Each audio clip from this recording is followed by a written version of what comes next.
복음을 전하던 그리스도인들의 마음이 어땠을까요? 혹시 여러분들 이런 마음에 대해서 생각해 보신 적 있으신가요? 그 당시에는 누구에게도 그 복음을 전했을 때 환영받지는 못했습니다. 성경은 그 상황을 이렇게 표현하는데요. 고린도전서 1장 23절의 말씀을 제가 읽어드리도록 하겠습니다. 우리는 십자가에 못 박힌 그리스도를 전하니 유대인에게는 거리끼는 것이요 이방인에게는 미련한 것이로되 라고 이렇게 기록을 하고 있습니다. 그래서 바울이 복음을 전하였을 때는 유대인들이 불쾌해하고 아주 화를 내는 그런 모습을 우리는 성경 속에서 볼 수 있고요. 이방인들은 바울을 약간 모자라는 사람처럼 그렇게 취급한 것을 볼 수 있습니다. 도대체 이 복음이 어떠한 것이길래, 무엇이길래 사람들이 이런 반응을 보였을까요?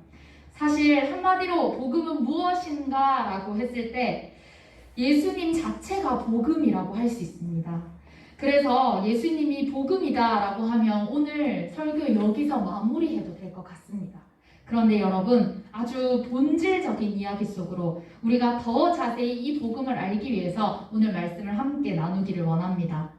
일단 여러분들 복음이라는 이 단어 자체가 어디에서 유래되었는지 알고 계신가요?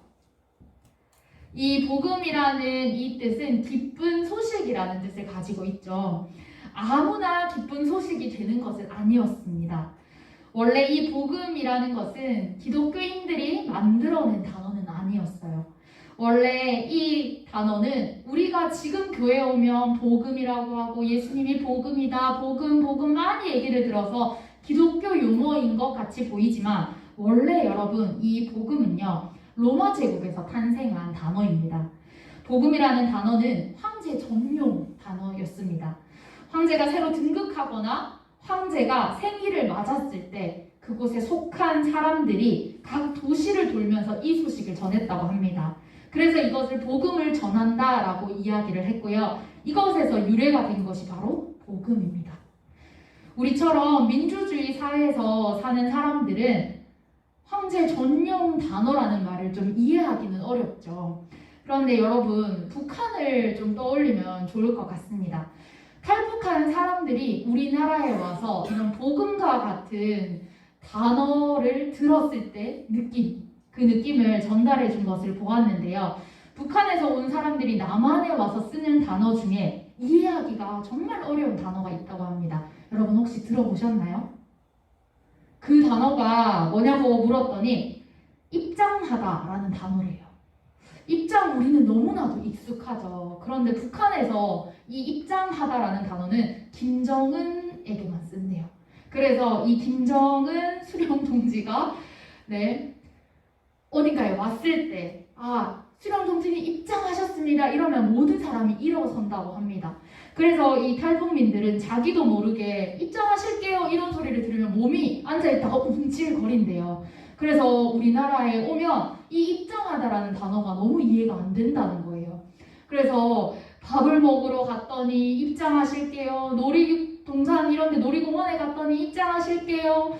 관람을 하러 갔더니 들어오세요 입장하실게요 이러니 이 단어가 너무나도 적응이 안 됐다고 하는 이야기를 들었습니다.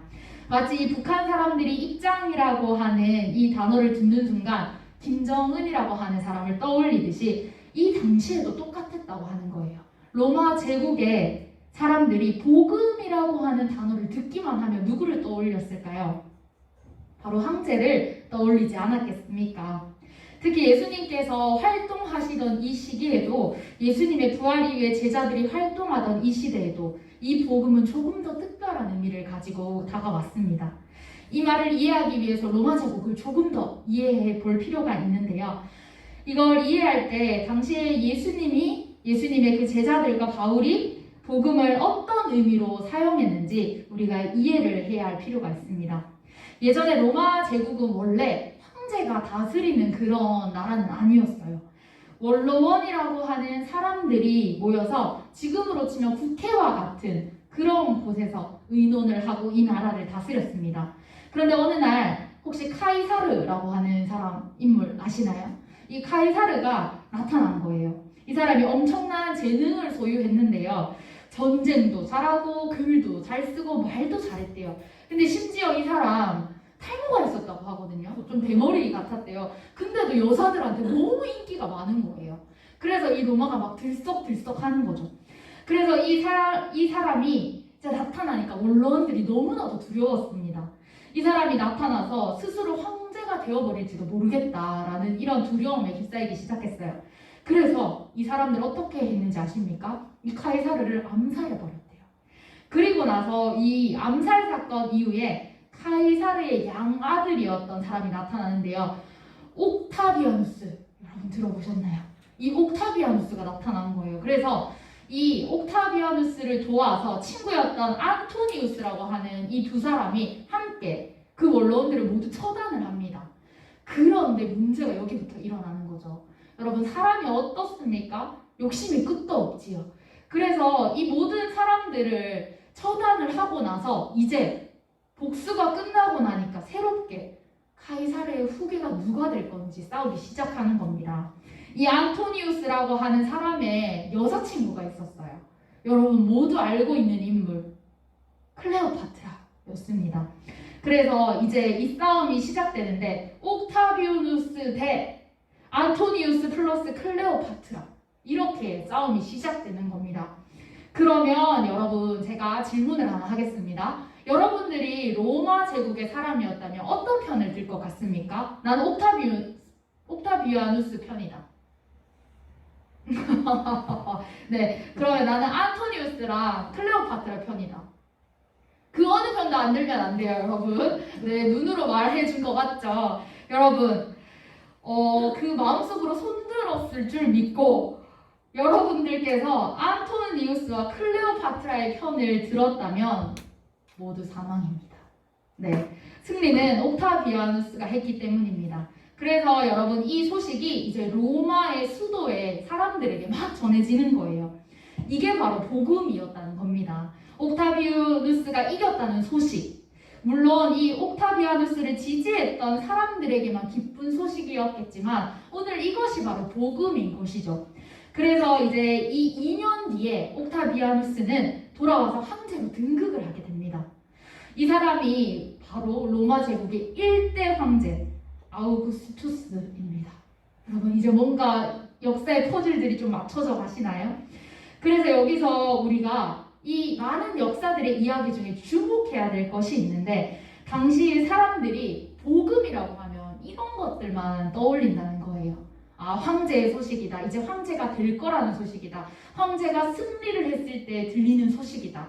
이것이 바로 그들에게는 복음이었다는 겁니다. 그래서 이 복음은요, 첫 번째로는 어떤 일어난 일에 대한 소식이라고 할 수 있어요.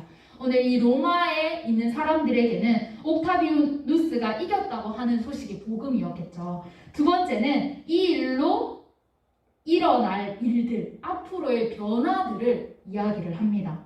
옥타비아누스가 전쟁에서 이긴 이후에 로마로 돌아오는데 약 2년이 넘는 시간이 걸려요.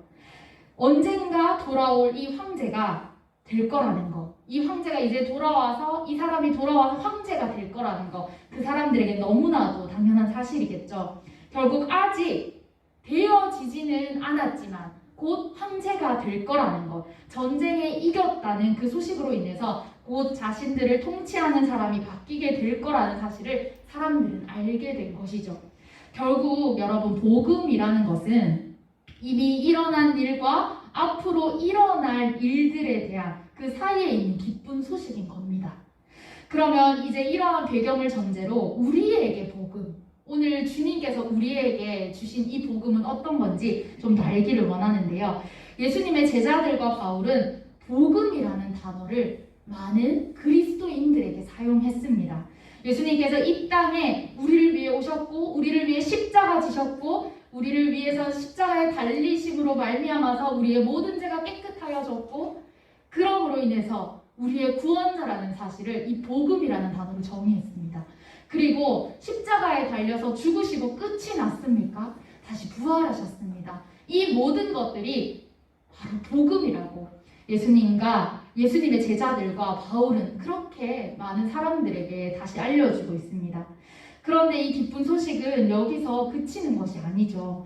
부활하신 예수님께서 이제 부활하셨다로 끝나는 것이 아니라 다시 오셔서 우리 가운데 함께 해주시고 이 세상을 직접 다스리신다고 약속하신 것, 그것까지 내포하는 것이 바로 복음이었습니다. 그래서 우리는 지금 딱 그 사이에 존재하는 겁니다. 예수님께서 다시 오실 날들을 기다리며 날마다 이 복음 앞에, 이 기쁜 소식 앞에 나아가는 것이 바로 우리의 모습이죠. 예수님께서 우리를 통해서 이 땅에 오심으로 인해서 모든 인류의 삶은 변했습니다. 예수님을 지칭하는 단어들만 봐도 알 수 있겠죠. 황제를 불렀던 그 단어들이 이제 예수님을 부르는 단어로 바뀌어지기 시작하는 겁니다. 여러분, 우리가 예수님을 평소에 뭐라고 부릅니까? 예수님을 부를 때 주님이라고 부르지 않습니까? 이 주님이라고 하는 용어도 사실 황제한테 쓰였던 단어예요. 황제를 부를 때 나의 주님이시여 자비를 베푸소서, 이런 말들을 많이 했습니다. 이런 식으로 이야기를 한 그들 가운데 이제 예수님께서 나의 주님이 되어주신다는 거예요. 그리고 또 하나님의 아들이라고 하는 단어 많이 쓰시지요. 예수님을 하나님의 아들이라고 하는데 이 단어 또한 원래는요, 황제에게 쓰였던 단어입니다. 황제야말로 신의 아들 같았거든요. 그분이 최고인 것 같았거든요. 그래서 이 사람들은 하나님의 아들이라는 단어도 황제에게 쓰였지만 이제 어떻게 됩니까? 예수님에게 하나님의 아들이라는 단어를 쓰는 겁니다. 황제의 지배 아래서 고통받던 사람들, 내면적으로 죄로 인해서 고통받던 모든 사람들이 우리를 구원하여 주시는 예수님, 하나님의 아들, 우리의 구원자, 주님으로 말미암아서 이제 그 모든 것들로부터 해방되어지는 것, 그것이 바로 오늘 이들 가운데 강하게 나타나게 되었습니다. 당시에는 노예제도, 남녀의 불평등, 돈의 숭배, 이런 너무나도 많은 문제들이 가득했습니다. 황제가 다스리는 세상에서 노예가 없다는 건 말이 안 되는 일이죠. 어쩌면 황제 입장에서 보면 모든 사람들이 자신의 노예 아니었겠습니까? 그런데 그 밑에 있는 사람들이 또 돈으로 노예를 사고 또 노예를 사고 노예를 사는 일들, 그런 그 사회의 악습들이 그 땅 가운데 가득했습니다. 그래서 백성이든 종이든 전부 다 노예와 같은 생활을 하면서 살아갔던 그때 그 사회적 차별이 있던 가운데 오늘 예수님을 진짜 나의 주로, 그 복음 있는 그 자체로 이 사람들에게 받아들여졌다는 거 아주 놀라운 일이겠죠. 여러분, 경제적으로는 또 어땠습니까? 돈으로 인해서 이미 너무나도 고통받고 있었습니다. 돈의 신이 있을 정도로 돈을 숭배하면서 사람들이 살아갔죠.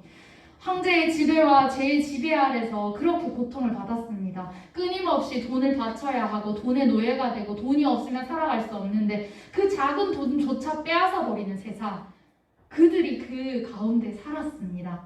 그래서 예수님은 이 땅에 오실 때 기존의 그런 지배자들과는 다른 모습으로 이 땅에 오셨어요. 우리를 먼저 친구라고 불러주셨고 우리를 형제라고 불러주신 분이 예수님입니다.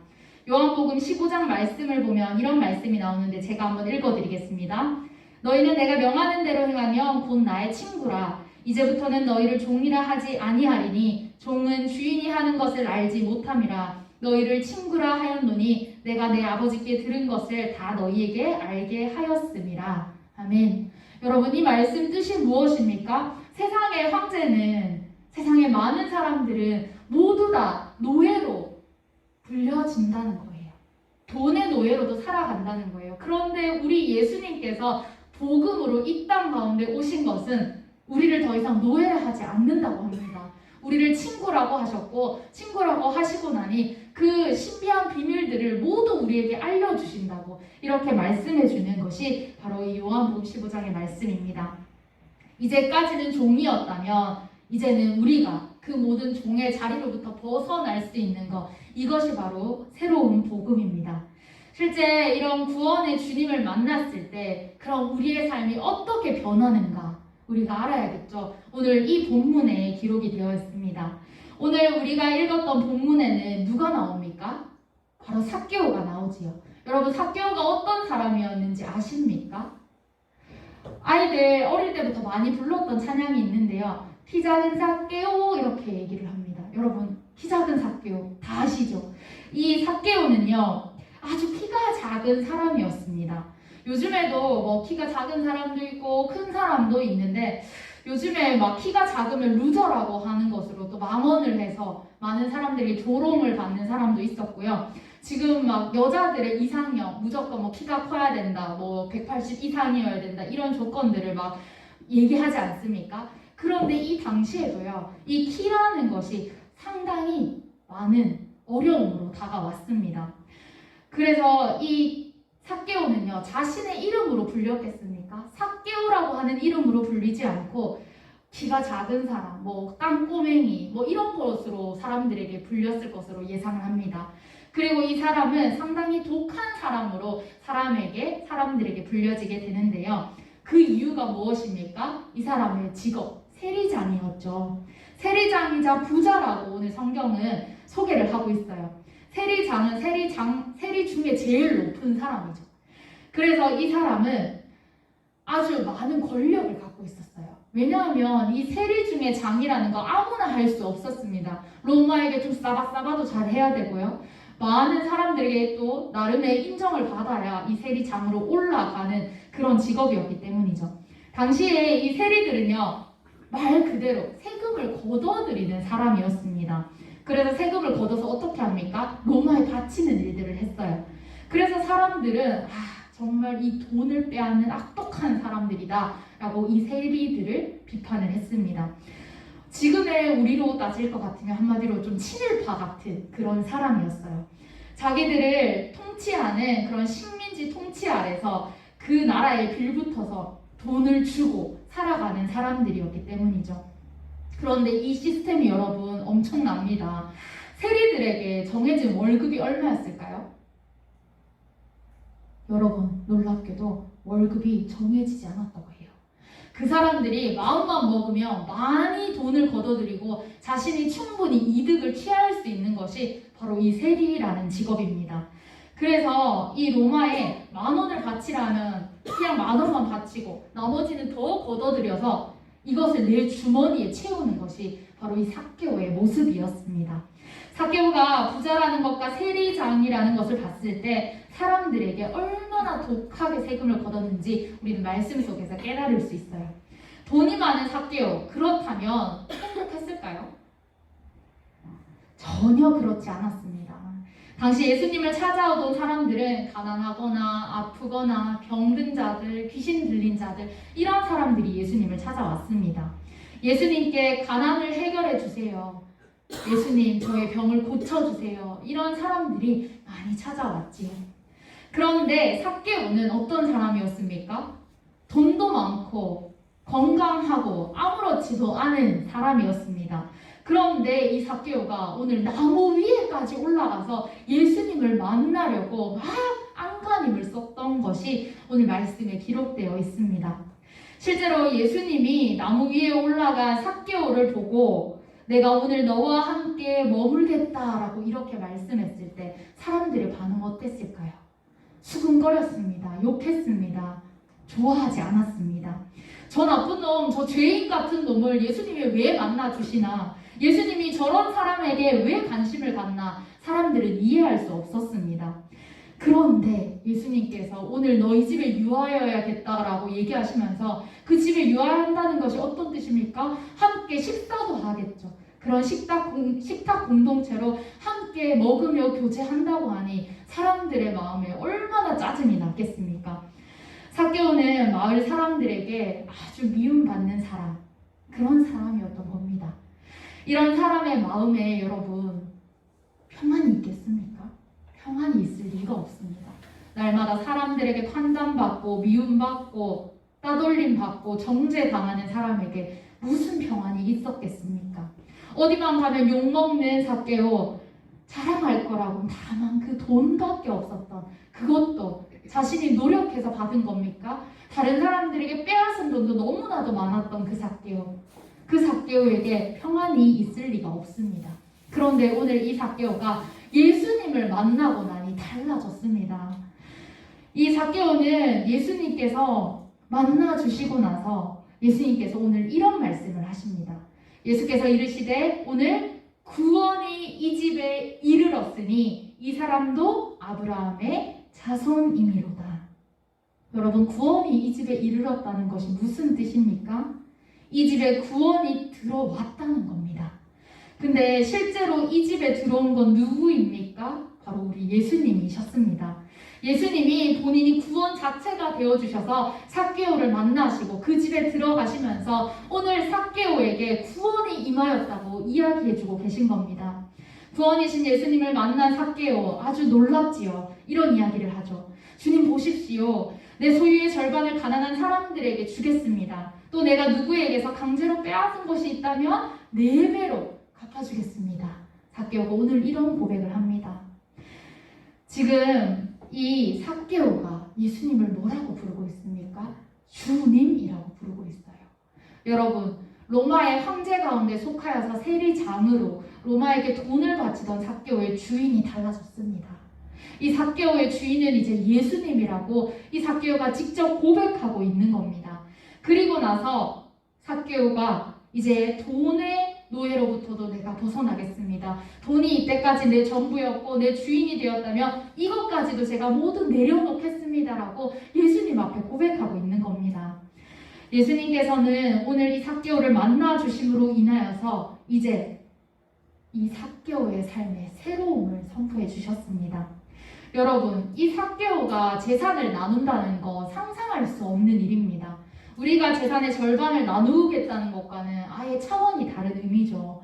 사실 여러분, 우리가 갖고 있는 돈, 그때 당시에 삭개오가 가지고 있던 많은 그 부와 비교가 되지 않습니다. 아주 돈 많은 재력가였기 때문에 그건 나누는 거 결코 쉽지 않았을 거예요.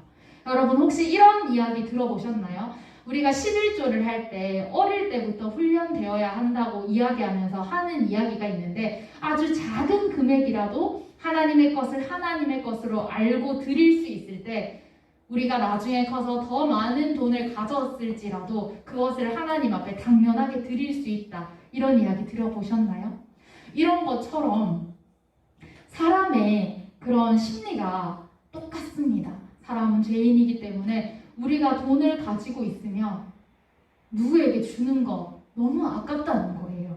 그래서 돈을 더 많이 벌고 더 많이 벌수록 그 금액이 커지다 보니 하나님께 드리는 것도 아깝다는 게 바로 사람의 심리예요. 그래서 이 사람의 심리대로 내가 아주 작은 거, 뭐 10,000원에서 10분의 1을 떼는 거 쉽겠죠. 그런데 1억에서 10분의 1 떼면 여러분 드리기 쉽겠습니까? 사람들에게 나눠주기 쉽겠습니까? 어렵겠죠. 그런데 오늘 삭개오는요, 자신이 강제로 빼앗은 것이 있으면 4배로 갚아주겠다라고까지 이렇게 이야기를 합니다.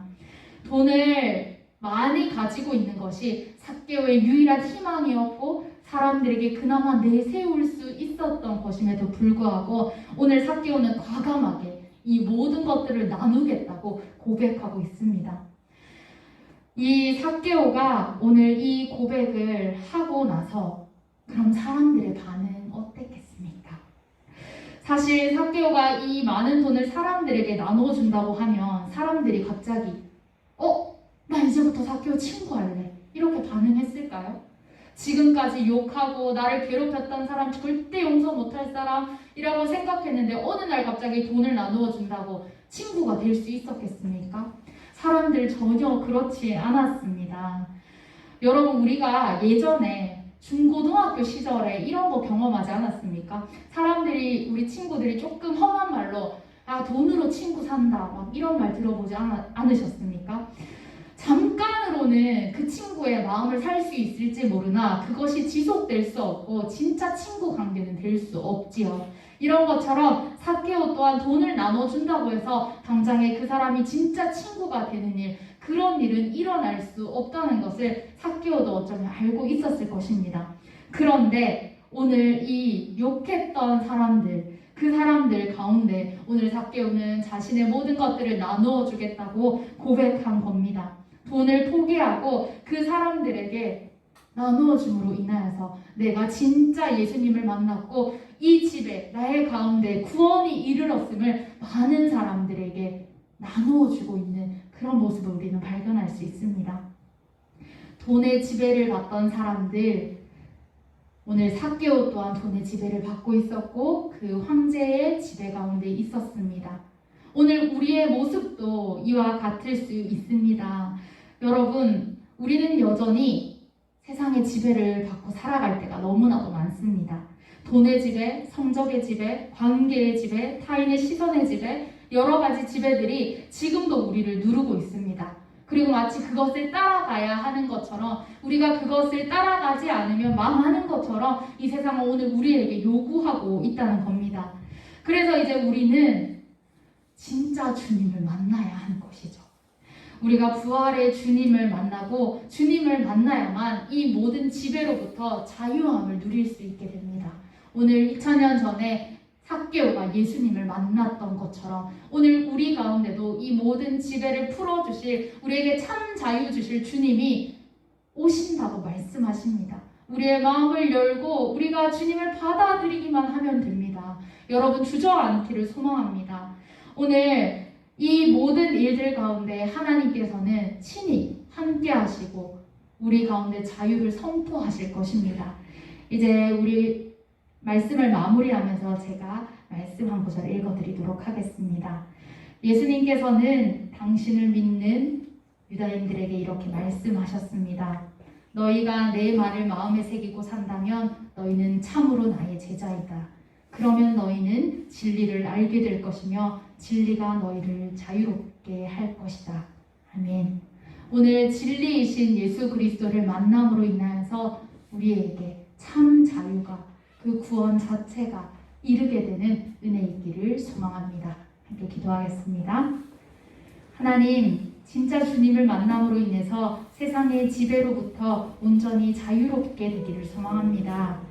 부활의 주님을 만날 때 자유를 누릴 수 있다는 것을 알았사오니 이제 우리의 모든 결박을 푸시는 주님께서 우리의 삶의 모든 영역에 찾아오셔서 우리를 만나주시고 새로운 자유의 시대를 맞이할 수 있는 우리의 삶이 되게 하여 주시옵소서. 예수님의 이름으로 기도드립니다.